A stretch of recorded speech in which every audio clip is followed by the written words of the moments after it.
साथियों नमस्कार। समस्त भारतवर्ष के होमगार्ड जवान, नगर सैनिक जवान, गृहरक्षी जवान, जन जन कोटि भारतवर्ष को हाथ जोड़ कर प्रणाम। साथियों, वैसे तो all India home guard welfare association ज़बरदस्त जोरों पे 2004 से 2024 तक चल रही है, परंतु तबीयत मेरी ख़राब होने के कारण कई बार गड़बड़ाया गया था। लेकिन हमारी उसमें संस्था में बहुत सी महिला आई गई, कोई रिटायर होगा, कोई कोरोना में चलेगा, किसकी उम्र पूरी हो गई, तो उसकी वजह से भी थोड़ी सी दिक्कत आई। लेकिन उस टाइम 2003 और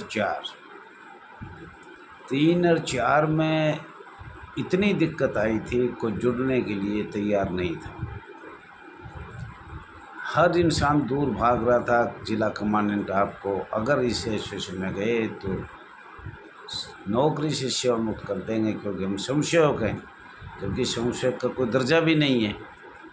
लेकिन चलो जैसे तैसे करते करते बहुत से महिला जुड़ी और आज बहुत महिला आगे आने वाली है।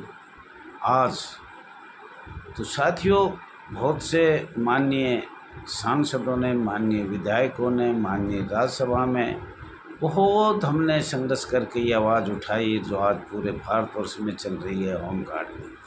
पर कुछ हमारे अब भी, जब हमने जरूरत थी सख्त, जब सिर्फ काम, 1-2 महिला, 1-2 जवान, राम कृपाल स्वर्गीय हो गया, नंद किशोर जी भी स्वर्गीय हो गया, भगवान के प्यारे हो गए, और बहुत से जवान थे जिनके नाम कभी बताएंगे, 1-2 महिला भी थी, वो बेचारे शहीद हो गए। देखते देखते भी कभी इसका कोई समाधान निकलेगा स्वयंसेवक का।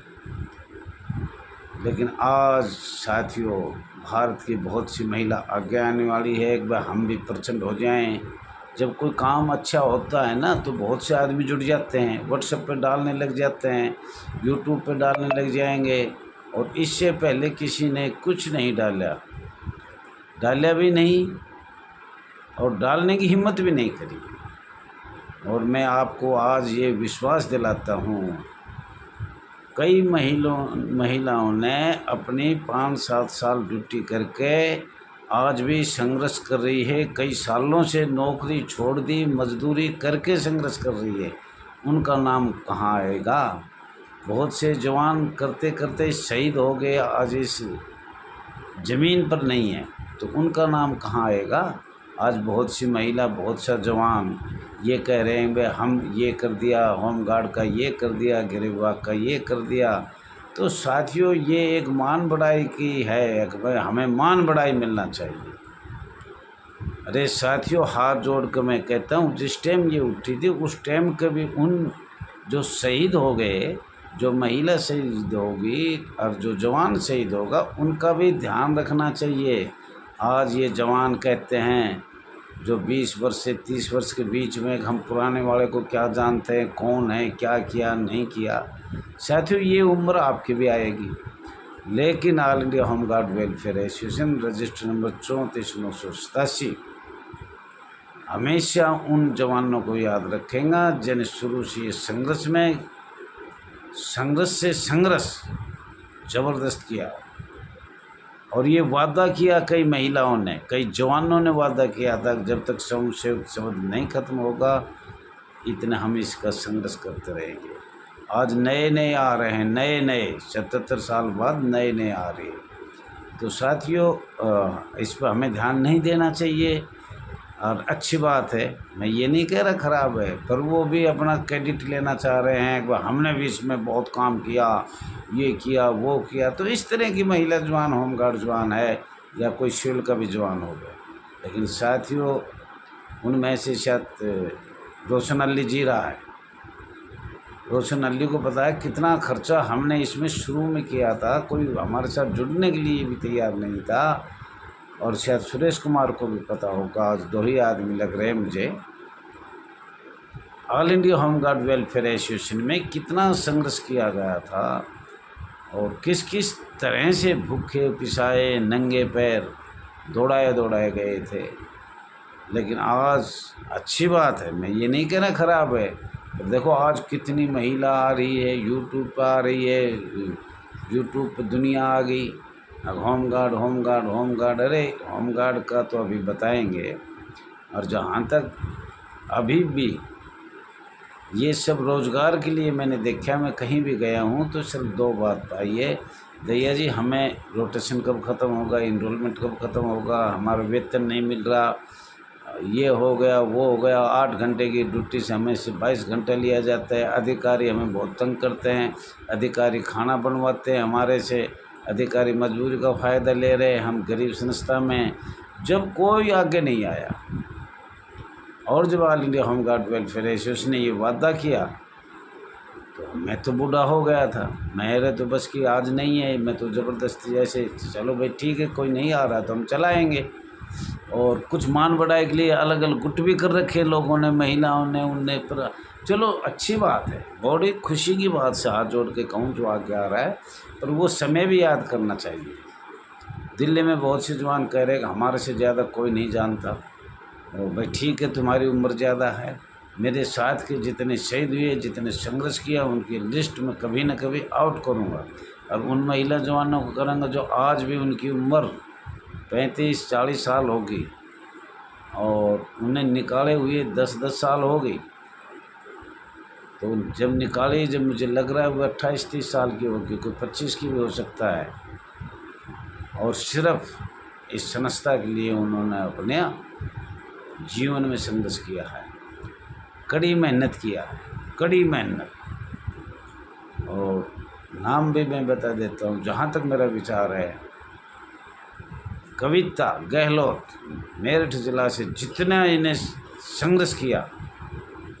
और दूसरी महिला है जो आज भी इसमें राष्ट्रीय उपाध्यक्ष है, कुमारी पार्वती तेता ब्रह्मचर्य, जो दुनिया कुछ भी किसी की सुनती नहीं है, अपना संघर्ष जारी रखा है। तो और मैंने 1 साल से मैं कह रहा था कि भाई कोई संघर्ष कर रहा है जवान पूरे भारतवर्ष में, तो मोबाइल नंबर 99 96 31 88 89 पे कृपा करके इनको समाचार दे दो। पर नहीं, समाचार ना दिया, अब दिन प्रतिदिन आ रहे। चलो साथियों कोई बात ना, हमारे तो कोई फ़र्क ना पड़े। All India home guard welfare association registered number 34,987। और देखो ये महिला होती है, ये कोई ब्रह्मचर्य हो या कुमारी हो या सुश्री हो, और जो अपने भाइयों से कंधा मिला रही है, जो कानून जानती है, अगर संशय क्यों हुए, किसने किए, कब किए, क्या कारण था, और हम एक अर्धसैनिक बल थे, वो महिला सबसे होशियार है। और जिस महिला किसी के कहने सुनने से कि भाई बहुत दिन हो गए, ये तो संस्था नहीं उठ पा रही, हमने बहुत कोशिश करी, ये सब ढकोसलाबाजी है। उस महिला को, उस संघर्ष करने वालों को, जो इसने आज तक 1773 रेगुलेटिंग एक्ट से और आज तक पढ़ा है, वह all India home guard welfare association register number 34,987 के महिला जवान और होम गार्ड जवान है। अगर किसी के ये आ रहे हैं बार बार, तो मैं हाथ जोड़ के कहता हूँ, क्षमा मांगता हूँ। कभी भी दिल्ली कोई प्रोग्राम रख लो ना, मैं रखूँगा और आके बैठ के हम बातचीत करने के लिए मैं तैयार हूँ। और मैं भी चाहता हूँ कि मेरी बहन भाई आगे आइए। और हमारा तो टाइम ख़त्म हो ही गया, हमारा समय तो अब ख़त्म है साहब। इतनी उम्र में ना चल पा रहे, ना आ रहे जा रहे। पर किसी भाई के पूरे हिंदुस्तान में, समस्त भारतवर्ष में शुरू से शुरू लग संशय की कहानी बता दे तो उसको 500 रुपये इनाम दिया जाएगा। फूलों की माला का स्वागत किया जाएगा, कोई भी हो। और मीटिंग मैं कर सकता हूँ या आप करें, सार्वजनिक जगह पे करें। मैं तो कहता हूँ पुरानी दिल्ली के पास एक पार्क है, gate number 3, metro gate number 3 पे, तो वो भी ठीक है। मानिए अग्रसेन का पार्क है। और मैं हाथ जोड़ कर आपसे निवेदन करता हूँ, भारतवर्ष का IPS अफसर हो, माननीय IPS अफसर हो, माननीय CBI हो, माननीय DG होम गार्ड हो, डिस्ट्रिक्ट होम गार्ड और होम गार्ड तो कुछ बता ही नहीं पाएंगे, लेकिन उनकी भी है, उनका भी दिल में हो तो आकर हम बात कर सकते हैं। हमें तो कोई, मेरे को तो मिलने का समय नहीं दे, लेकिन मैं चाहता हूँ मिलना, पर मुझे समय नहीं मिल रहा। अगर एक भी बात का कोई पर्सन स्थायी रूप से दे दे, जो केंद्र सरकार ने हमारे साथ किया है, अंग्रेज सरकार ने हमारे साथ किया है, अमेरिका सरकार ने हमारे साथ किया है, फ्रांस सरकार ने हमारे साथ किया है, यूनाइटेड किंगडम तो कर ही रहा था जी, 200 वर्ष राज किया है, पहले और राज और था, 1100 साल गुलाम भारत रहा है, तो इसमें तो कोई दो राय नहीं है। लेकिन आज भी मेरे सामने और मेरे से ज़्यादा बहुत लोग हैं, लेकिन उन लोगों को भूलो मत। आज तो नए नए आ रहे हैं 20-25 साल के, अब मैं बहुत बड़ा, मेरे मान बड़ा ही है, सिर्फ चंदा खाने पीने के लिए, तुम्हें खुश करने के लिए, अपनी एडवर्टाइजमेंट करने के लिए आ रहे हैं, और बाकी कोई ऐसा दम नहीं है। तो साथियों, थोड़ा सा मैं अभी ज़्यादा तो नहीं पर कुछ बताना चाह रहा हूँ। पांडिचेरी अक्टूबर 1965 में संघ शासित प्रदेश में होमगार्ड संगठन की शुरुआत किया। 1965 में दादर नगर हवेली होमगार्ड संगठन 1961 केंद्रीय शासित प्रदेश में लागू किया। दिल्ली होमगार्ड में संगठन शुरू किया। होमगार्ड वॉलंटियर 1959 में किया गया था। गोवा में होमगार्ड संगठन 1967 में शुरू किया गया था। जम्मू कश्मीर होमगार्ड संगठन 1965 में शुरू। राज्य आपदा प्रतिक्रिया लागू किया गया था। बल SDRF, ये जम्मू कश्मीर का है, SDRF तत्कालीन होमगार्ड्स 1965 भारत पाक युद्ध के दौरान। SDRF का अर्थ क्या है, किस किस प्रदेशों में ये संगठन खोला गया था? तो साथियों, मध्य प्रदेश एवं बरार नगर सैनिक का 7 मई 1947 का राजपत्र 51-52-25-41 9 जून 1947 में प्रकाशित हुआ। 1946 में होमगार्ड राजपत्र नोटिफिकेशन प्राप्त नहीं किया गया। केंद्र शासित प्रदेश में राज्य प्रदेश एक रूपता के लिए अनुच्छेद 55 देखा जाए। मध्य प्रदेश सिविल सेवा नियम 1961, दादर नगर हवेली 1961 दोनों का अर्थ क्या है? तो साथियों, ज़्यादा से ज़्यादा लाइक करें, शेयर करें, कमेंट करें। आपका बहुत बहुत धन्यवाद है। कोई गलती हो तो क्षमा करना, हाथ जोड़ के कहता हूँ। कुछ बुढ़ा है कि मुझे जबान भी हाल जाती है, तो आपसे मेरी रिक्वेस्ट है, कोई नाराज़ मत होना। मैं बार बार माफ़ी मांगता हूँ, लेकिन पुराने को ध्यान रखो। जिन महिला ने, जिन जवानों ने कितना संघर्ष किया, कितना लंबा संघर्ष किया, 20 साल 25 साल 20 साल 25 साल, लेकिन उनको आज भूल रहे हैं। फिर साथियों कहता हूँ, अगर अच्छी लगे तो लाइक करना, शेयर करना, कमेंट करना। थैंक यू, धन्यवाद।